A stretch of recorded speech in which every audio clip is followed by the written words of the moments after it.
মন মধুমাখা হরিনাম নিতে হবে। আমি নিতাই চা পুরব লীলায় ছিলাম ভ্রাতা বলরাম। আমি যাহা আজ্ঞা করেছি তাহাই ভাই কানাইয়া শ্রবণ করেছে, তাহাই মেনে চলেছে। তাহার পুরব লীলায় আমি ছিলাম ভ্রাতা লক্ষণ, তুমি ছিলে অগ্রজ, আমি ছিলাম অনুজ। ও দাদা, সেদিন তুমি যাহা আজ্ঞা করেছ আমি তাহা অক্ষরে অক্ষরে পালন করেছিলাম ভাই। সেদিন আমার স্বাদ মিটিল না, তোমার চরণ পেল কর্ণক সাই মণি আর বিশ্বাবসু মণি, দুই চরণের নুপুর হয়ে গেল। সেই দিন মাতা সীতাকে উদ্ধার করিয়া দিয়া জগতে দুর্লভ বাঞ্ছিত ধন যার কেউ পেল না, তাহা পেল বনের বানর হনুমান। কোথায় বসিতে দেবে বন মাঝে, পত্র পল্লবে নয়, বৃক্ষ শাখে নয়, প্রভু তোমাকে স্থান দিয়েছিল পদ্ম মাঝে। দুটি বক্ষ বিদীর্ণ করিয়া যখনই প্রাণে যাই, তো দুটি নয়ন জলে ওই চরণ খালি মুছাই তো প্রভু। সেদিন আমি তোমার চরণ থেকে বঞ্চিত হয়েছি। আমি কতকাল তোমার চরণ থেকে বঞ্চিত হব প্রভু।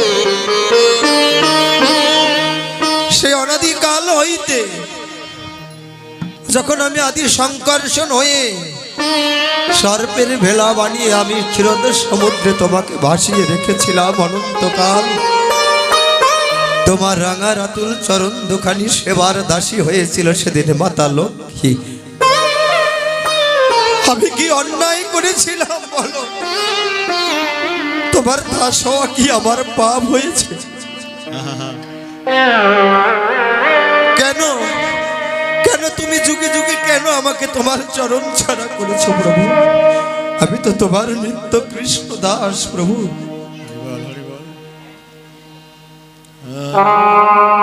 এই জন্মে আমি তোমার ভাই ভ্রাতা ভাই নিতাই হয়ে তোমার সে অমৃত লীলা সাক্ষাৎ দর্শন করিতে ছুটে এলাম, তাও আমাকে তুমি সহদর করলে না ভাই। তুমি আমাকে ছুটে পাঠালে কোথায়? নদীয়ার ধারে ধারে আমি বিনিময়ে পেলাম হরিনাম প্রচার করিতে গিয়ে পেলাম আমি কলসির কানার আঘাত। দেখো রুদিনী ধারা এখনো আমার ঝরছে। গৌর সুন্দর নিত্যানন্দের এই করুণ আর্তনাদ দেখে বুকে টেনে ধরে বলছে, ও ভাই নিতাই রে, ও নিতাই, নিতাই রে,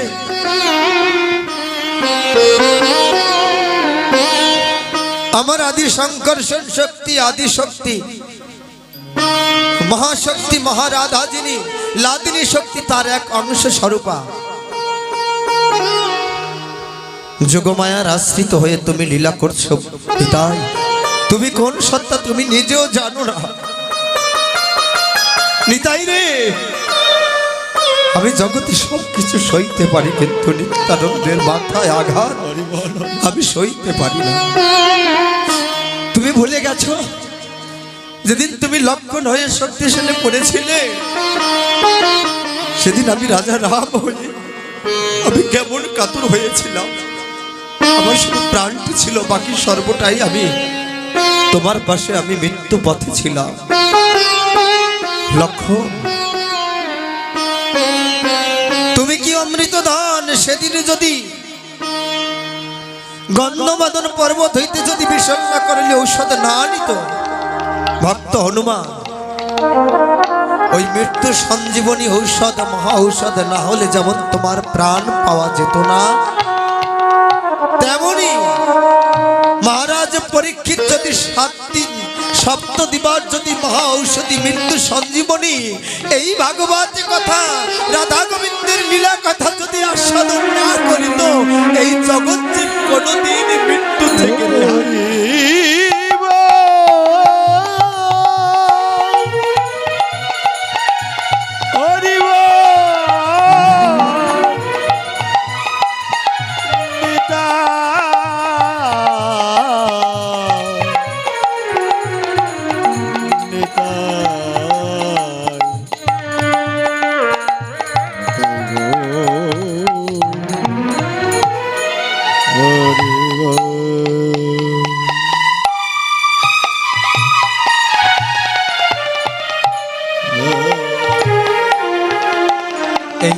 মৃত্যু রস সঞ্জীবনী সুধা।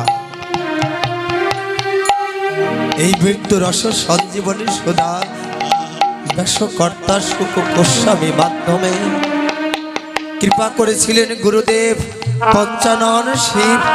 ওই না বটবৃক্ষে বসে মন্থন করেছিলেন আমার আত্মা শক্তি সঙ্গে, শক্তি মানার শক্তি পরম সত্তা।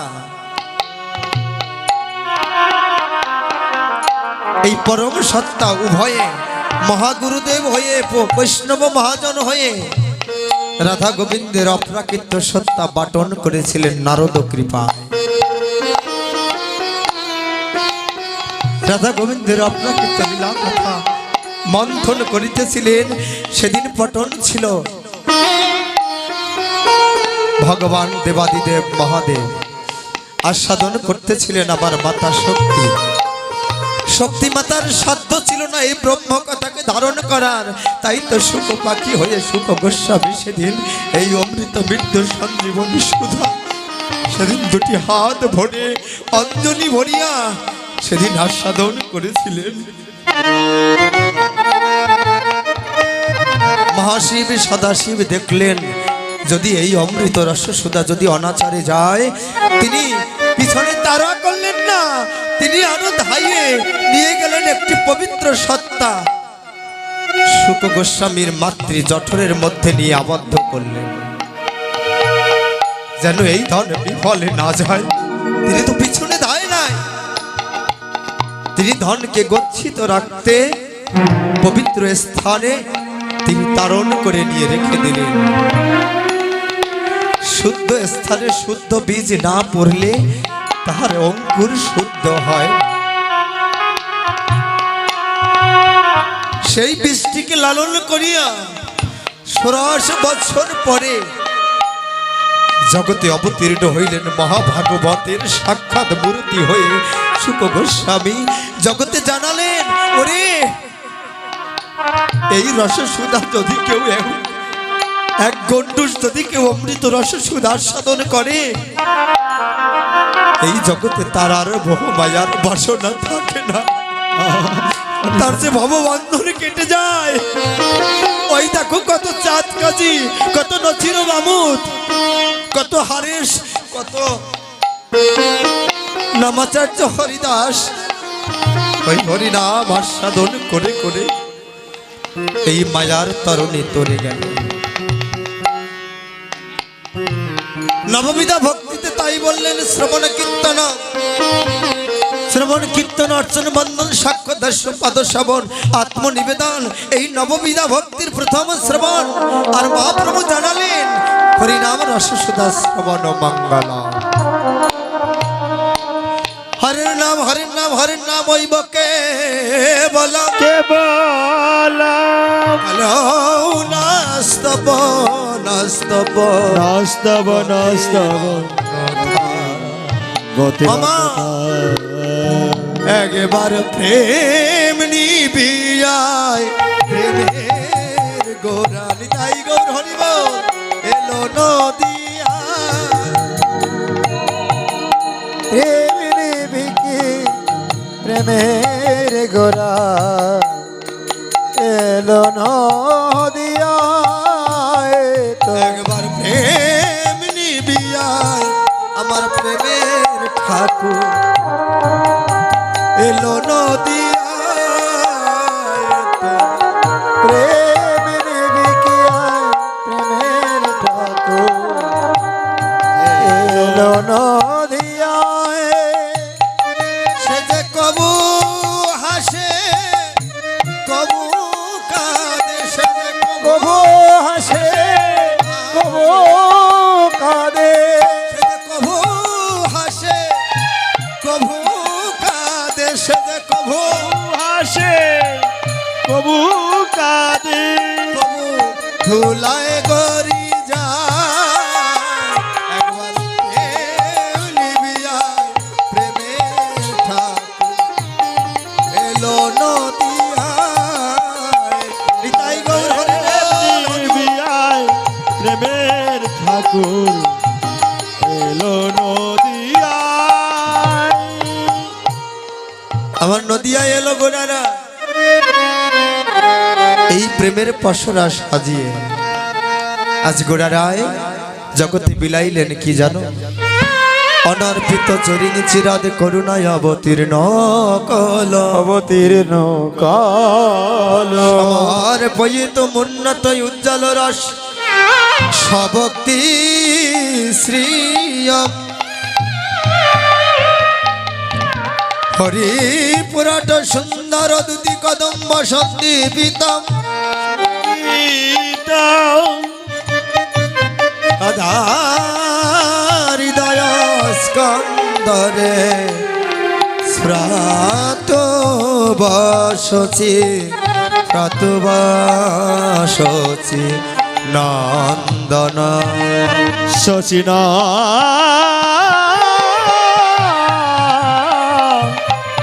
শশী শশীনা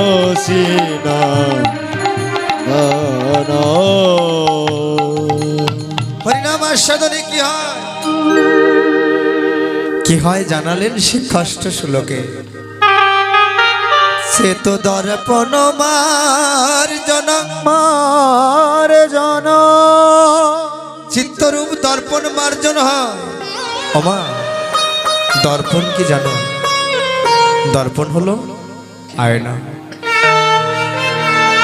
একটি আয়না যদি তুমি ধুলোর মাঝে রেখে দাও, দেখবে তাতে তোমার সুন্দর মূর্তিখানা আর সুদর্শন হলো না, স্পষ্ট নয়ন গোচর হলো না। যেই না তুমি একটি অঞ্জলি দিয়ে যখন মুছাবে, ওই আয়নাটি যখন তুমি পরিষ্কার করবে, তোমার আপন মূর্তিখানি সুন্দর দর্শন হবে। তেমন এই হরিনাম সুধা, এই লীলামৃত রস সুধা, এই লীলা কথা, এই ভাগবত কথা চিত্তরূপ দর্পণকে পরিমার্জন করে। প্রমাণ চাও? একটু আগে দেখলে না, মহামন্ত্র হরিনাম হচ্ছে মৃত্যু সঞ্জীবনী রস সুধা। যদি তাই না হবে, কেন পরীক্ষিত তার আপন মৃত্যু থেকে কেন রহিত হবে? মৃত্যু সঞ্জীবনী ঔষধ আস্বাদন করে লক্ষণ বেঁচেছিল। কত জগৎকুল এই ওষুধ আস্বাদন করে বেঁচে গেল। আজ গৌর সুন্দর সেই তত্ত্ব রস সুধা আস্বাদন করাইলেন জগৎজীবকে এবং মলিনতা দূর করলেন। ডক্টর মহানম্রত ব্রহ্মচারীজি জানালেন, হরিনামের বহু অর্থ দুই মুখ্যতম, সর্বপাপ হরে প্রেম দিয়া ভরে মন। সর্বপাপ নাশ করে আর প্রেমে উপজয় করিয়া চিত্তকে পূর্ণ করে। অমন তাই সে কষ্ট করে শ্লোকে তাই বললেন, চেত দর্পণ মার্জন মার্জন ভব মহাদাবাগ্নি নির্বাপন নির্বাপন। এই যে ভব মহাদাবাগ্নিতে আমরা পড়ে আছি, সংসার মোহ মায়া বাসনায় শরের উপর তাড়না, কামক্রোধ লোকমাত্মহ মাৎসর্যের এই মোহ বাসনায়, এই তাড়না অহংকার থেকে নিস্তার লাভ হয় এই হরিনাম তত্ত্ব রস সুধাস্বাদনে। শ্রেয় কৈরব চন্দ্রিকা বিতরণ বিকরণ বিদ্যা বধূ জীবনম জীবন। নতুন বধুয়ার মতো সজীব প্রাণ তুমি ফিরে পাবে, সজীবতা উন্মাদনা পাবে, আনন্দের মূর্তি নিত্যানন্দ ভাব। আনন্দাম্বুদি বর্ধনং প্রতিপদং পূর্ণামৃত সদাং সর্বত্ন স্নাপনং পরং বিজয়তে শ্রীকৃষ্ণ সংকীর্তন শ্রীকৃষ্ণ সংকীর্তন। এবং শ্রীকৃষ্ণ সংকীর্তন নিজেও যেমন জয়যুক্ত হবেন, যিনি এই নাম নেবেন তিনিও জয়যুক্ত হবেন। তাই হরিনামের বহু অর্থ দুই মুখ্যতম, সর্বপাপ হরে প্রেম দিয়া ভরে মন।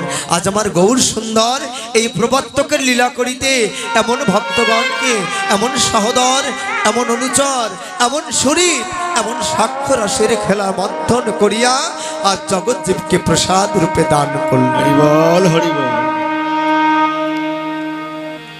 আর ডেকে ডেকে বলছে, নিতাই চাঁদ বলছে, তোরা প্রেম নিবি, দেখ প্রেমের ঠাকুর আমার এলো নদিয়া।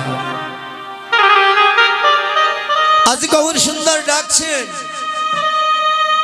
ওমা জীবনে অনেক কীর্তন আমরা শ্রবণ করেছি, সৌভাগ্য হয়েছে। আমি আজকে আপনাদের সন্তান হয়ে আপনাদের কাছে একটি ছোট্ট কথা রেখে যাই। জীবনে অনেক কীর্তন শুনেছি, তোমার অঞ্জলির কর্ণে এই কথাটি তুমি বন্ধন করে রেখে দিও।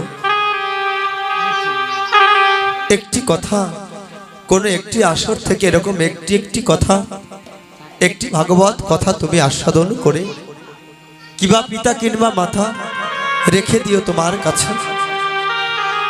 সেই কথাটি কি জানো?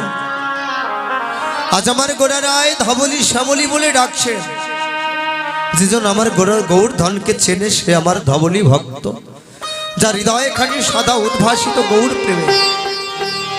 আর যেজন গোড়া রায়কে চিনল না, জানল না, গৌর কি ধন বুঝিল না, সেজন আমার শ্যামলি ভক্ত। আমার গোড়া চাঁদে কাউকে আর বাকি রাখলেন না, তিনি ডাকলেন তিনটি ধ্বনি করে, তিনটি ধ্বনি করে ডাকলেন। কি কি এই তিনটি ধ্বনি ছিল? একটি শিঙা, একটি বেনু, একটি মুরলী।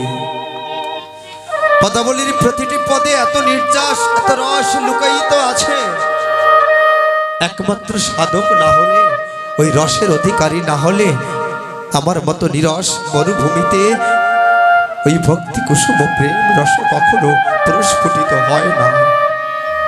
আপনাদের মতো রসজ্ঞ প্রেমিক মহাজন রসজ্ঞের কাছে রস সিন্ধুর সংস্পর্শে এসে যদি কিঞ্চিত কৃপা বৃষ্টি বরিশন হয়, পরম করুণাময়ের করুণা রাশি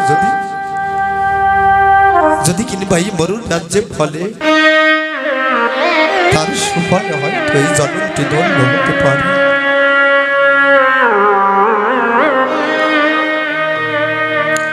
তিনটি ধ্বনি করলেন গৌর সুন্দর, শিঙা বেনু মুরলী। শিঙার ধ্বনি আমার ভ্রাতা বলরামের হাতের যন্ত্র ধ্বনি। আমার লক্ষ্য করো, কার হাতের? ভ্রাতা বলরামের হাতের যন্ত্রধ্বনি শিঙা। শিঙার অধিকর্তা আমার ভগবান চতুর্মুখ ব্রহ্মা জিনা, যিনি কিনা রজগুণের প্রতীক, সৃষ্টি তত্ত্বের প্রতীক স্বরূপা। আজ গৌর সুন্দর শিঙার ধ্বনি করে বদনে জানাইলেন, আমি জগতের আগমনের হেতু, আমি সৃষ্টির প্রতি, আমি একা গোড়াই, আমি সৃষ্টি করি। আবার বেনু বাজাইলেন, বেনুটি কিনা 6 আঙ্গুলি লম্বা, তাতে 3টি ছিদ্র রয়, 6 আঙ্গুলি স্বরূপে স্বরূপ, তারই মাঝে ত্রিগুণের সত্য রজত তব। এই গুণে আমার ভগবান শ্রী বিষ্ণু অধিকর্তা হয়ে এই জগতের স্থিতির রক্ষা করে থাকে। তাই গৌর সুন্দর শিঙা বেনু বাজাইয়ে সৃষ্টি এবং স্থিতির সংকেত দিলেন। আবার গোড়ারায় বাজালেন মুরলী। মুরলী খানি 18 আঙ্গুলি লম্বা, তাহাতে 9টি ছিদ্র। এই 18 আঙ্গুলি আর কিছু নয়, যে দেখো দেহ মুরলী খানা তোমার 18 বোকামে গড়া। ওই বাসিতে যেমন গোবিন্দের বাসিতে যেমন নবছিদ্র রয়, প্রাণ বল্লভ গোবিন্দ প্রতিটি ভক্তের হৃদয় মাঝে দ্বাদশ অঙ্গে দ্বাদশ রাখাল বসিয়ে আপনি ভাই কানাই হয়ে এই ঘরে যাওয়া আসা করে। এই 84 ক্রোশ বৃন্দাবন মাঝে তিনি নিত্য নিত্য আসা যাওয়া করে 21,600 বার। ওই মুরলীটি যেমন বায়ু ভরে বাজায়, তেমন একটি ছিদ্র পথে তিনি গোবিন্দ। কারো বাঁশিটি গৌর বলে বাজে, কারো বাঁশিটি কৃষ্ণ বলে বাজে, কারো বাঁশিটি হা রাধে বলে একটি ছিদ্র পথে বায়ু ভর করে বাজে।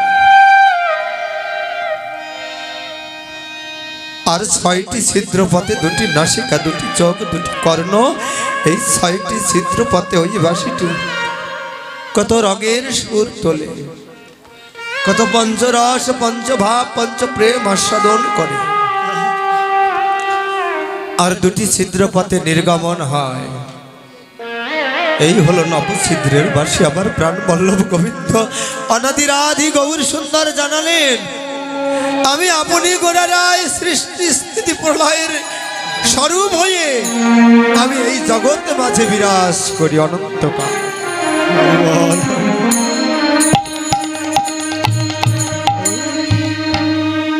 তাই 3টি ধ্বনি তো বাজালেন না যেন, তিনি জগৎবাসীকে জানালেন আমি সৃষ্টি স্থিতি প্রলয়ের তিনেরই কারণ, আমি গোড়ারায়। তাই তো লোচন দাস ডেকে ডেকে বলছেন, অবতার সার গোড়ায় অবতার, কেন নভ দিলি তারে।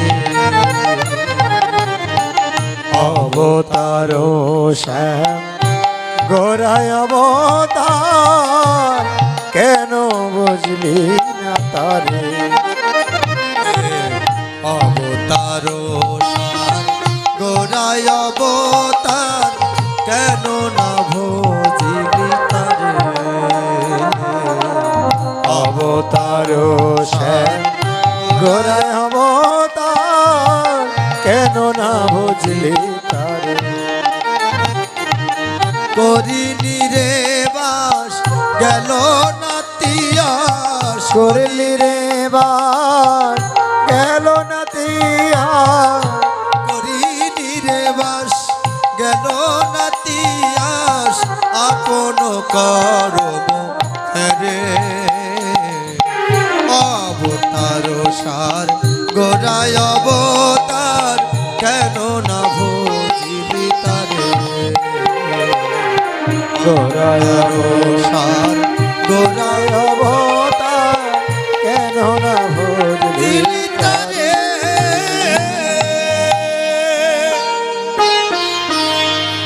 সৌরভেরও আসে পলাশ শকিলি, নাসাতে পশিল কি আমার ইক্ষু দণ্ড বলিয়া, কাঠ ছুছিলি কেমন লাগিবে মিট।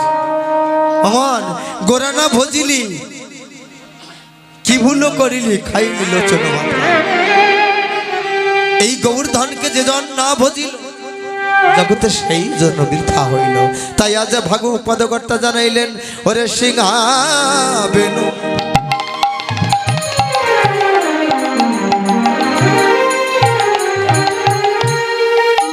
মোরা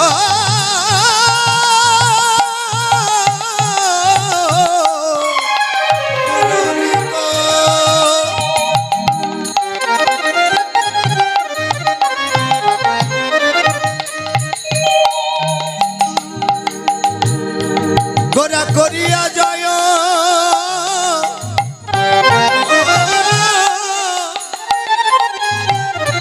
জয় ধ্বনি রে। সিংহাবেনু মুরলিক বেশ আবার করিয়া জয়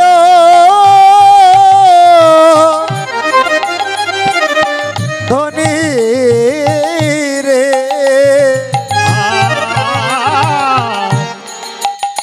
সিংহাবেনু মুরলিক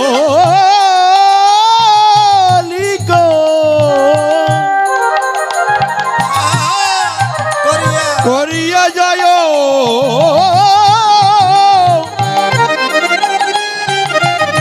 জয় ধ্বনি রে। আজ জয় জয়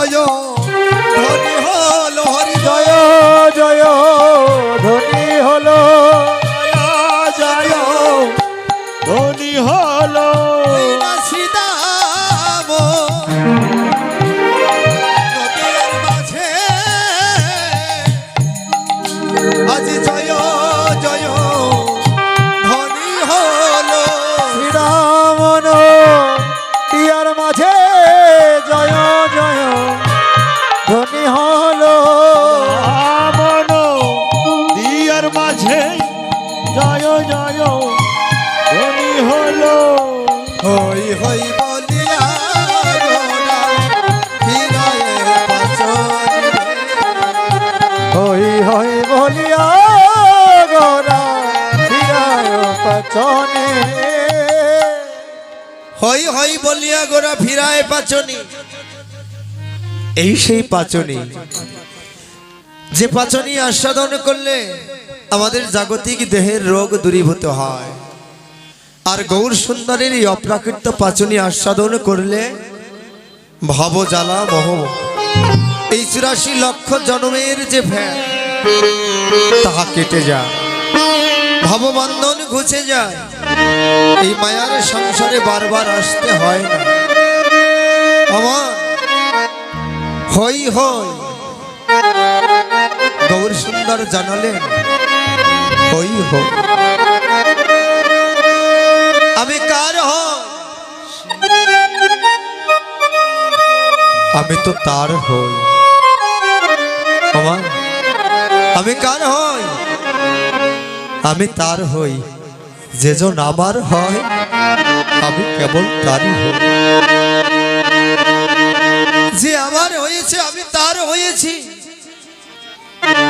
জগৎবাসী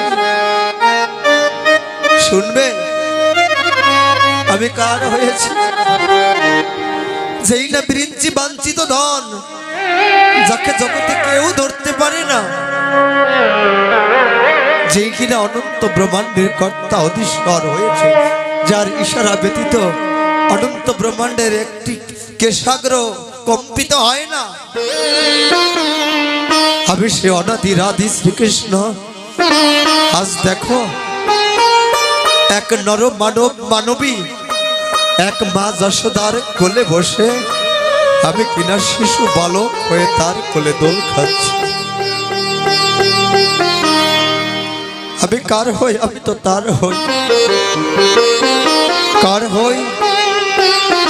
যেজন আমাকে ভক্তি রস প্রেম ডোরে যেজন আমাকে বেঁধেছে।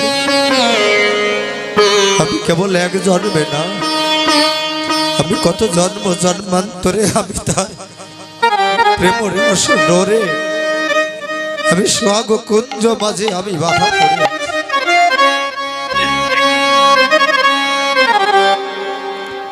আমাকে ধরতে চেয়েছিল, আশা করেছিল মাতা কই কই। মাতা কই কই বুঝতে পেরেছিল মিত্র ভাবে না হয়ে শত্রু ভাবে যদি প্রভুর সাথে আমি সখ্যতা করি, তবে বুঝতে পেরেছিল আমি হয়তো ৩ কিংবা ৪ জন্মে আমি প্রভুর চরণ পেতে পারি। তাই দশরথের আজ্ঞাকে উপেক্ষা করে তাকে অভিশাপ দিয়ে বনে পাঠিয়েছিল প্রভু।